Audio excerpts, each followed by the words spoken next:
Coucou tout le monde, donc on se retrouve pour la continuité de nos fonds de page pour vous donner des idées, comment utiliser certains produits.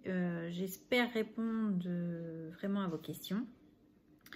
Donc là j'ai retrouvé, j'avais acheté comme dans tous les débuts de scrapeuse qu'on est toutes chez Action les 3D perles, pensant que ça faisait des perles mais ça fait rien du tout.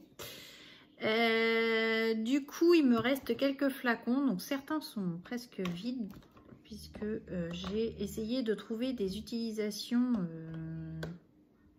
pour pouvoir les liquider, puisque personnellement je m'en sers pas. Même peindre des embellissements, je trouve qu'ils sont c'est pas assez, il n'y a pas assez de pigmentation pour moi. Voilà, après c'est mon avis, ça reste que les miens. Comparé à ceci, alors moi je les utilise pas avec le pchit parce que ça en fout partout. Du coup je mets sur ma plaque en verre et j'ai pu peindre, alors c'est pareil, c'est la première fois que je l'ai testé, j'ai fait une Memoridex comme ceci. Et du coup, je les ai peints, j'ai peint des moules en plâtre. Et par contre, le rendu est vraiment superbe. J'aime beaucoup la pigmentation de ceux-là. Mais ça, je les utilise en peinture et non en pchit traditionnel, on va dire. Puisque j'avais acheté ceci sur AliExpress. Ces moules-ci. Et vraiment, j'en suis super contente. Ils sont vraiment très très beaux, ceux-là. Et j'ai pris également celui-ci pour Halloween, puisque je n'ai rien sur Halloween, tout simplement. Donc, du coup, voilà. Trêve de blabla. Je vous fais voir. Donc, du coup, on va tester le marron. J'ai envie de tester celui-ci avec vous. Donc moi je vais les utiliser plutôt comme peinture, mais peinture de fond sur une page. Là j'ai pris du papier aquarellable sur une page de fond, tout simplement. Je peins pour me faire des fonds,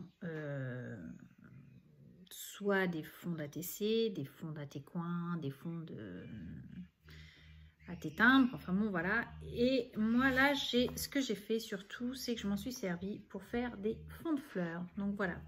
Je ne m'avais pas vu là beaucoup ces derniers temps, puisque j'ai pris énormément de papier qui me restait de chute. Vous voyez, j'ai fait toute une pochette comme ceci de chute où j'ai tamponné des mots d'avant, j'ai tamponné des tampons, je les ai quasiment, une bonne partie je les ai pris et j'ai fait des tamponnages d'avance que j'aurais pu qu'à découper derrière, vous voyez.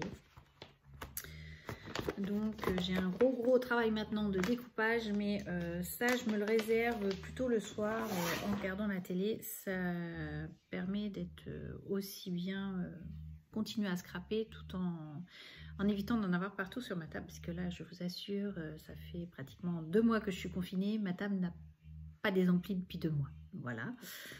J'ai pas forcément beaucoup créé, mais entre faire des tampons, faire un peu de bouine, donc voilà, c'est un peu... Ça va se ranger puisque je dois reprendre pour ma part lundi. Donc voilà, ma table va être rangée puisque voilà, on va s'arrêter un peu de scraper et reprendre entre guillemets une vie plus ou moins normale. Ça, c'est pas gagné. Donc du coup, voilà, j'ai décidé, j'ai pris mes tampons fleurs et j'ai tamponné. Donc vous voyez, du coup, on retrouve ce côté nacré à la fleur. J'en ai fait d'autres, donc comme ceci, vous voyez, toujours, après reste le travail de découpage, donc celle-ci, vous voyez, tout simplement.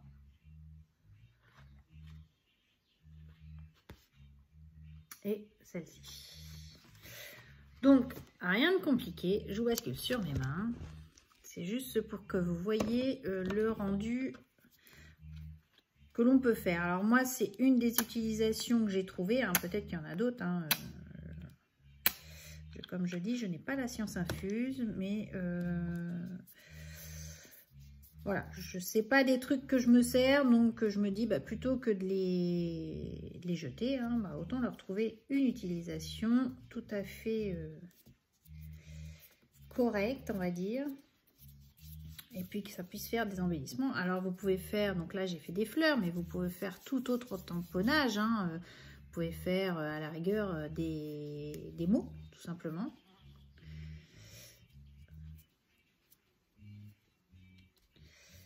Donc j'ai fait, oui, comme je vous ai dit, des moules. J'en ai fait quelques-uns. Parce que du coup, je me mettais sur ma petite table de dehors et je faisais les moules en plein soleil. Alors, je vous rassure, ne vous inquiétez pas, je ne serai pas très bronzée. Hein. Je serai plutôt comme mon t-shirt, rose écrevisse, on va dire ça comme ça. Sans bronzage derrière, donc voilà. Mais du coup, on était au soleil et c'est vrai que ça me faisait du bien. Donc voilà, j'étire tout simplement ma peinture.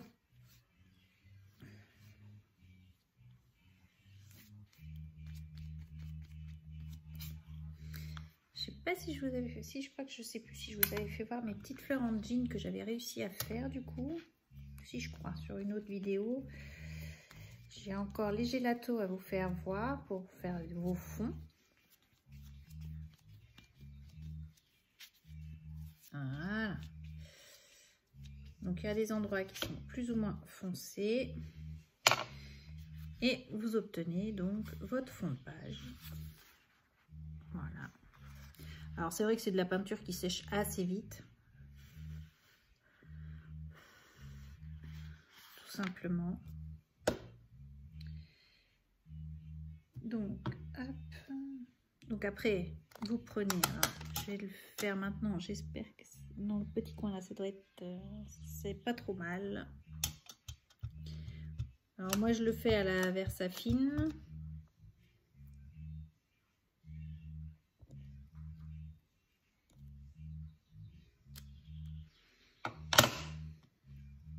Et du coup, vous obtenez une jolie petite fleur dans les teintes marron et qui a ce côté nacré. Voilà.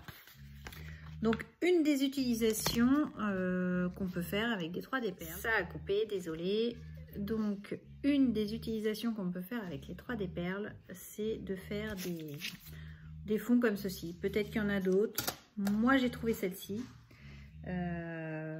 Donc, reste plus qu'à attendre que la page sèche et le reste de faire des petites fleurs que je viendrai découper après. Donc voilà un autre fond. Donc ça, vous pouvez l'utiliser pour faire, donc comme je disais, des fonds d'ATC, etc. Vous pouvez, votre pâte de structure, la colorer en mettant un petit peu de ça, coloriser vos pâtes de structure. Moi, je ne le fais pas parce que j'ai d'autres produits, mais je pense que c'est tout à fait possible et réalisable. Donc voilà ce que je peux dire. Moi je sais que je vais finir mes fonds là, je sais que j'ai ces deux là, ils sont quasiment vides, donc je vais les finir. Je vais continuer à faire des fonds de page comme ça, voilà, tout simplement. Ça me permet de liquider également des chutes de papier que je peux trouver à droite et à gauche. Quoique j'en ai pas mal liquidé, je suis assez contente que ce stock diminue. Donc, puisque du coup, j'ai pris, vous voyez, des chutes et j'ai fait plein de tamponnages. Donc, voilà. Donc, j'espère avoir répondu à vos questions. Je vous retrouve pour une prochaine vidéo de fond. Donc là, il me reste les gélatos à tester. Et je pense qu'on a fait le tour sur les fonds que je pouvais vous présenter. Donc, je vous embrasse. Je vous dis à bientôt. Scrapez bien. Bye bye.